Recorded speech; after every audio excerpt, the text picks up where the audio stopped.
నమస్తే, నేను మీ జనం టీవీ శంకర్. ఈటల రాజేందర్ను ఇప్పుడు పోటీ చేస్తున్నటువంటి ఎంపీ కాంటెస్ట్ మల్కాజ్గిరిలో రేవంత్ రెడ్డి అసలే గెలవనియను అనేటువంటిది లోపల ఛాలెంజ్ చేసి చెప్తున్నాడట. ఎందుకోసం మరి ఈటల రాజేందర్ మీద అంత కక్ష? ఒక రేవంత్ రెడ్డికేనా కక్ష ఈటల రాజేందర్ మీద? ఇంకా ఎవరెవరికి ఈటల రాజేందర్ మీద కక్ష ఉంది? ఆయనను గెలవకుండా చేస్తే రాజకీయంగా మొత్తం సమాధి చేసిన వాళ్ళం అవుతాం. ఎమ్మెల్యేగా గెలవనివ్వలేదు, 2 చోట్ల పోటీ చేస్తే గజ్వెల్లో, అటు హుజురాబాద్లో. ఇప్పుడు ఎంపీగా పోటీ చేస్తుండు మల్కాజ్గిరిలో. అక్కడ కనుక ఓడగొడితే ఈటల రాజేందర్ రాజకీయ భవిష్యత్తు మొత్తం కనుమరుగు అవుతుంది. కాబట్టి ఈటల రాజేందర్ని ఎట్లయినా ఓడగొట్టాలి అనేటువంటిది కొంతమంది కంకణం కట్టుకురు. దాంట్లో మొదటివాడు మన తెలంగాణ రాష్ట్ర ముఖ్యమంత్రి రేవంత్ రెడ్డి. అట్లాగే ఇంకా కొంతమంది ఉన్నారు.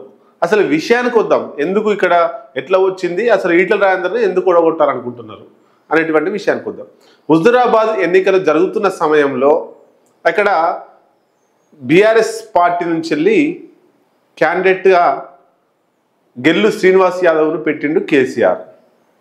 అట్లాగే బీజేపీ నుంచి, అంటే అప్పుడు మంత్రి పదవి నుంచి వెళ్ళి టీఆర్ఎస్ పార్టీ నుంచి వెళ్ళి బర్తరఫ్ అయి బీజేపీలోకి పోయినటువంటి ఈటల రాజేందర్ బీజేపీ తరఫున పోటీ చేసిండు హుజురాబాద్లో. అయితే అప్పుడు లోపల ఈటల రాజేందర్కు రేవంత్ రెడ్డికి ఇద్దరికి లోపల ఒక ఒప్పందం కుదిరిందట. ఏం ఒప్పందం అంటే, కాంగ్రెస్ పార్టీ నుంచి వెళ్ళి ఒక డమ్మీ అభ్యర్థిని పెట్టండి, అట్లయితేనే నేను గెలుస్తాను ఈటల రాజేందర్ రేవంత్ రెడ్డితోటి అన్నాడంట. ఓకే, దానికి ఒప్పుకున్నాడు రేవంత్ రెడ్డి. డమ్మీ అభ్యర్థినే పెడతా, కానీ మాకు లాభం ఏంటి అని రేవంత్ రెడ్డి ఈటల రాజేందర్ అడిగినప్పుడు ఈటల రాజేందర్ ఏమన్నాడంటే, నేను గెలవగానే కాంగ్రెస్ పార్టీలోకి వస్తా అని చెప్పేసి రేవంత్ రెడ్డికి మాట ఇచ్చిండట. మరి గెలిచిన తర్వాత పోయిండా? అక్కడ ఎన్నికలు ఎట్లా జరిగినా మనకు తెలుసు. అక్కడ ఇప్పుడు ప్రస్తుతానికి ఎమ్మెల్సీగా ఉన్నటువంటి బల్మూరి వెంకట్ను అప్పుడు అక్కడ ఎమ్మెల్యే అభ్యర్థిగా పెట్టిర్రు. 3,000 ఓట్లు ఏమో వచ్చినాయి. అంతకుముందు పాడి కౌశిక్ రెడ్డి కాంగ్రెస్ పార్టీ నుంచి పోటీ చేస్తే 50 నుండి 60,000 ఓట్లు వచ్చినాయి. మరి కేవలం 3,000 ఓట్లు ఎందుకు వచ్చినాయి అంటే, కాంగ్రెస్ శ్రేణులు అక్కడ సరిగా పనిచేయలేదు, డమ్మీ అభ్యర్థిని పెట్టిర్రు.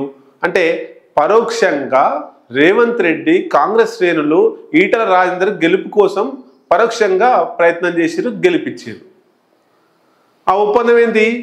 గెలవగానే కాంగ్రెస్లోకి వస్తాడు ఈటల రాజేందర్. కాంగ్రెస్లోకి పోలే, రేవంత్ రెడ్డి మాట లెక్క పెట్టుకోలేదు, రేవంత్ రెడ్డిని పట్టించుకోవడమే మానేసిండు. ఆ తర్వాత ఇద్దరు తిట్టుకున్నారు. అది మీడియాలో కూడా వైరల్ అయింది, అందరం చూసినాం. మనం పేపర్లో వచ్చింది, ఎలక్ట్రానిక్ మీడియాలో వచ్చింది, అన్ని ఛానల్లో వచ్చింది.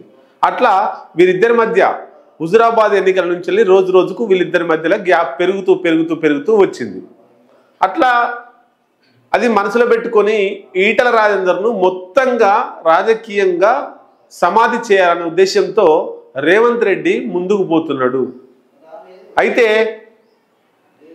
మొన్న జరిగినటువంటి అసెంబ్లీ ఎన్నికల్లో హుజురాబాద్ నుంచి వెళ్ళి పోటీ చేసిండు, అట్లాగే గజ్వెల్ నుంచి వెళ్ళి పోటీ చేసిండు. గజ్వెల్లో కేసీఆర్ చేతిలో ఓడిపోయిండు, అట్లాగే హుజురాబాద్లో పాడి కౌశిక్ రెడ్డి చేతిలో ఓడిపోయిండు. ఏదో ఒక దాంట్లో గెలుస్తాడేమో అని అనుకున్నారు చాలామంది, కానీ రెండిట్లలో గెలవలేదు. ఇప్పుడు మల్కాజ్గిరిలో పోటీ చేస్తున్నాడు ఎంపీగా. ఇక్కడ ఈటల రాజేందర్ను ఓడగొట్టకపోతే రేవంత్ రెడ్డి అంటే హుజురాబాద్ ఎన్నికలు ఇచ్చిన మాట కక్ష తీర్చుకున్నాడు అవుతుంది. అట్లాగే ఇప్పుడు కేంద్ర మంత్రి అయ్యే అవకాశాలు కనబడతా ఉన్నాయి. కేంద్ర మంత్రి ఎవరు? ఈటల రాజేందర్ ఒకవేళ గెలిస్తే కేంద్ర మంత్రి అవుతాడు. ఇప్పటికే ఆయనకు సెక్యూరిటీ ఉన్నది, కేంద్ర ప్రభుత్వ పెద్దల అండదండ ఉంది, అమిత్ షా మోడీల అండదండ ఉంది. కాబట్టి ఆయన ఒకవేళ గెలిస్తే కేంద్ర మంత్రి అవుతాడు. మళ్ళా రేవంత్ రెడ్డికి ధీటుగా తెలంగాణ రాష్ట్రంలో డి అంటే డి, నువ్వా నేనా అన్న చందంగా బీజేపీ వర్సెస్ కాంగ్రెస్, అట్లాగే రేవంత్ రెడ్డి వర్సెస్ ఈటల రాజేందర్ అయ్యే అవకాశాలు ఉన్నాయి. అంటే రేవంత్ రెడ్డి తర్వాత బీజేపీ పుంజుకోవడానికి, బీజేపీలో కీలకంగా ఈటల రాజేందర్ మారడానికి ఈ మల్కాజ్గిరి ఎన్నికల్లో ఉపయోగపడతాయి ఈటల రాజేందర్ గెలిస్తే. కాబట్టి ఏది ఏసైనా ఈటల రాజేందర్ను మల్కాజ్గిరిలో ఓడగొడితేనే ఈటల రాజేందర్ ఎదగకుండా ఉంటుంది. ఇంకా ఎవరు బీజేపీలో గెలిచినా కేంద్ర మంత్రి అయినా రేవంత్ రెడ్డికి వచ్చే నష్టం ఏం లేదు. కిషన్ రెడ్డి మంత్రి అయినా వచ్చే నష్టం ఏం లేదు.